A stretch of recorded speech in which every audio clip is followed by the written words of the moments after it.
ulit nakapagluto ng sopa si Pinggoy at ito na nga lang yung natira dahil gustong-gusto talaga ito ng mga anak ko. So itong pinagkainang bowl ni Kowa, ito na lang yung gagamitin ko para less hugasin. Late na naman ako magising yan. So nakasikaso na ni Pinggoy yung mga bata, nakapag-almusal na. Ayan na nga si Kowa, pumapapak na ng apple dito. Fast forward kinagabihan, meron pala akong kailangang i-film na product na natanggap ko. Ito yun, lagi ko napapanood. Free product sample ito from Lishu. Isang set na nga yung napili ko. Nagbaka sakali lang naman ako mag-request sila na approve. Eh syempre, gawan natin ang content. Kaya rin ako napabili ng foundation nung kailan. Kasi nga para dito. Initially kasi, ang bala kong bilhin, instead na foundation, yung Skintific na cushion. Kaso, inisip ko rin kung ano ba ang mas better para sa akin. Kasi yung mga nababasa ko, sabi, pag cushion daw, hindi lang naman sa Skintific, no, baka magka-acne or hindi daw hygienic, ganyan, dahil sa sponge siguro.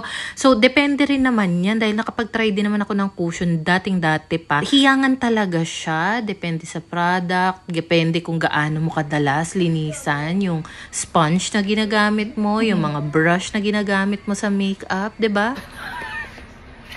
Napadami yung lagay ko. Mommy, stop laughing. Why are you laughing? Mommy, I want to do that too. Can I? Please, I want to do it, please. Let me. Please. Please, I want to do makeup too. Next time nga. No. She doesn't let me do makeup. Mommy's not. Okay. O, diba, nakakatawa rin talaga tong si Kowa. Siya pa yung talagang, no, mommy is working. Pero si ate, akala niya siguro kasi nagpe-paint lang ako dito sa pagme-makeup na ginagawa ko. Dahil nga dun sa makeup brush or foundation brush na gamit ko. Alam mo, most of the time, kapag nagfi-film ako ng mga promotional videos, ang dami kong awkward moments, nakikringe ako sa sarili ko, lalo na kapag nakaharap sa akin yung camera. So, kahit ilang beses, araw-araw ko namang ginagawa, nagpo-promote ako ng product, parang may mga times pa rin talaga na nahihiya ako kahit sa sarili ko lang naman. Pero siguro dahil hindi ko talaga forte itong pagme-makeup. Alam mo dati, nung bago pa ako mabuntis kay Pinky, nag-start ako 'di ba sa YT mag-vlog. So isa sa mga tinry ko talagang simulan noon ay makeup vlog, ganyan.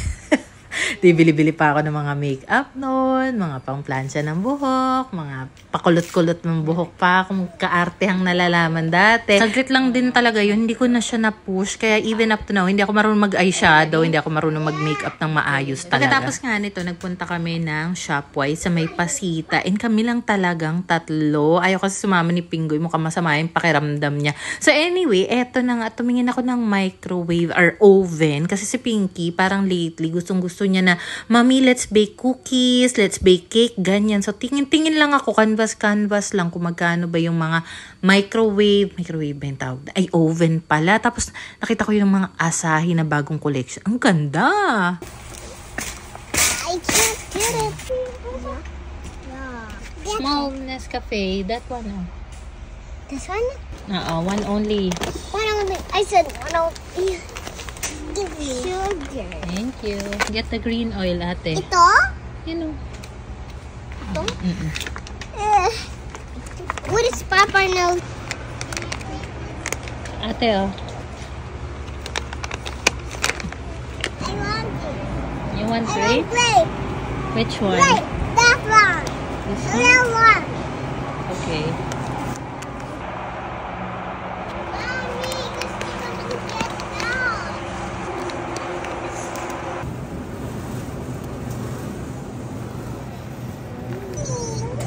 Kowa!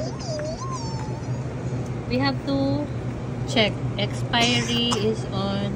Okay, expiry. Can I see?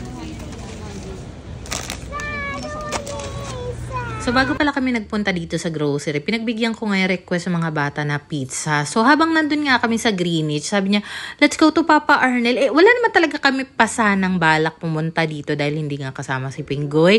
Dahil naghahanap nga ng Papa Arnel itong mga bata. Sabi ko, why not? Punta na nga lang tayo dun kay Papa. Kaya, nung nasa grocery kami, yung mga pinagbibili ko ay para dito sa bahay ni Papa. Well, anyway, tinawagan ko naman siya. Sabi ko, Pa, asan ka? Kung gusto mo, sunod ka dito para makasama ka. ito na naman si Papa, busy na naman kakaayos dito sa bahay. So, hindi na naman daw siya makaalis. At saka ayun niya ng mga last minute na pasabi. Gusto niya, parang mina-mindset na, bukas dito tayo pupunta. Gusto niya ganun. Ayaw niya yung mga biglaang yayaan. Nung tinawagan ko si Papa, tinanong ko siya, anong kailangan niya sa grocery? Ang sabi niya lang ay mantika, asukal, creamer, curly tops o kaya flat tops at saka cheese curls. So yung iba, pinagbibili ko na lang kasi feeling ko baka naubusan na siya. So quick tour nga pala dito sa ayos ni Papa dahil alam ko naman yung iba nagko-comment, ano na pong itsura ng bahay ni Papa. So ganito po, and hindi pa rin daw siya tapos kakaayos dito. So eto nga pala, nandito na punta po yung ilang mga estante na supposedly ibebenta ko kasi gusto niya daw di sige, ikaw na bahala mag-ayos dito kung paano mo pagkakasya yung mga gamit dyan. So, naisip ko, dito na lang kami mag-overnight kasi kailangan ko rin ipa-check up yung ubo-sipon ni Kowa sa pedya na malapit lang dito. As in, walking distance lang. Tapos, tinanong ko si Papa, kamusta dito yung airbed mo? Sobrang ganda daw lagi ng tulog niya dyan. Ang sarap ng tulog niya. So, ibig sabihin, hindi na kailangan ng bed frame, ng bagong kutsyon kasi okay na daw yung tulog niya. So, dito kami sa lapag matutulog, merong extra bed dito. Alam niyo ba itong kutsyon na to? Siguro mga 1 dekada na nung binili ko yan para maging extra bed doon sa dating tirahan pa nila Papa noon at Tita Rose para kapag kailangan namin makitulog doon o kaya sina Alvin, meron kaming kutsyon. So, eto na nga pala, kinabukasan, pag uwi namin, may pa-sandwich pa nga si Pingoy. So, ang nangyari kasi, nagpagising ako kay Papa before 8 a.m. Pinagluto na kami ni Papa ng scrambled egg, kanin, nakakain na ako. Tapos, before 8 a.m., dinala ko na sa pedya si Kowa. Tapos, ang lakas ng ulan. Walking distance lang yun. So, karga ko siya, may payong ako. Ang lakas ng ulan. Tapos, medyo mataas na yung tubig. Nasa ankle ko na ba? Hindi ko lang talaga na i-video dahil gabi pa lang, lowbat na yung phone ko. Wala akong dalang charger. So, anyway, eto na nga pala. At nandito ako sa Handtrick Salon. Alam nyo ba, ito kasi laging lumalabas to sa feed ko. Laging Handtrick Salon, ganyan. So, nag-inquire ako kasi nakita ko na meron sila sa San Pedro, Laguna. And ang stylist na mag-a-assist sa akin is si Miss Angela May. And tinanong ko siya kung okay lang bang mag-video. Sabi ko, tatakpan ko na lang po yung face niya. Sabi niya, walang problema. Okay lang daw makita siya dahil wala naman daw siyang tinatago. And ang bait ng stylist nito, ang ganda ng service, ang ganda ng place, maayos siya. Although, kumpara doon sa lagi kong pinaparebandan dati na Great Heaven Salon, eto, parang times 2 yung presyo niya. Pero, so far, okay siya sa akin. Mas malapit.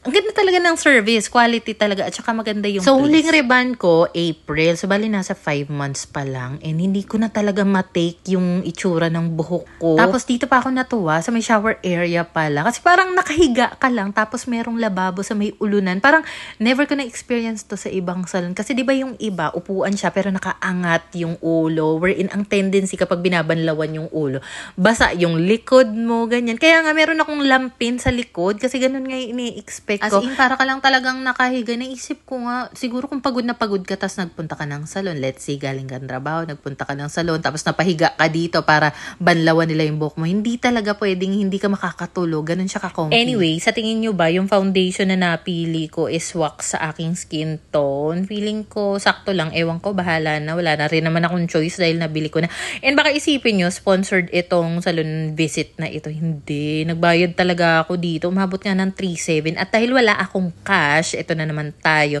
So, nagbayad ako via QR code or kung card payment ang gagawin, merong additional 3%. So, nagbaon na rin ako dito ng maramihang tubig. Kaya itong pinakamalaking tumbler ko na nga yung ginamit ko. Kasi iniisip ko, aabutin ako ng ilang oras dito. So, eto nga pala. Akala mo parang wala lang siya. Pero, meron siyang nire-release na init. Para siyang steamer, ganun. Pagkarating ko nga pala dito, nagsabi ako na meron akong appointment. Kasi, before ako nagpunta dito, nag-inquire ako sa kanila. Nag-send pa ako ng picture ng itsura ng buhok ko para malaman ko magkano ba yung aabutin dito. So, nagpa-fill out na nga sila ng appointment form. And then, nagpunta na nga ako dito. Pagkarating, kinausap ako ng stylist. So, nga pala, doon sa form, tinanong ko meron kang preferred stylist. Nilagay ko lang, senior stylist. Kasi wala pa naman akong kilalang stylist dito dahil first time ko nga dito sa Handtrick. In fairness, natuwa rin ako na ang natapat nga sa akin na stylist is si Miss Angela May dahil magka-vibes kami, ang dami naming chikahan. Magkikita ulit kami after 3 days para naman sa hair color ko. Thank you, Miss Angela May. Thank you. Medyo late na ako nakarating dito. Mag-aalas 5 na yata ng hapon. So, ang ending, ayan, kami na lang dalawa ang naiwan dito sa salon.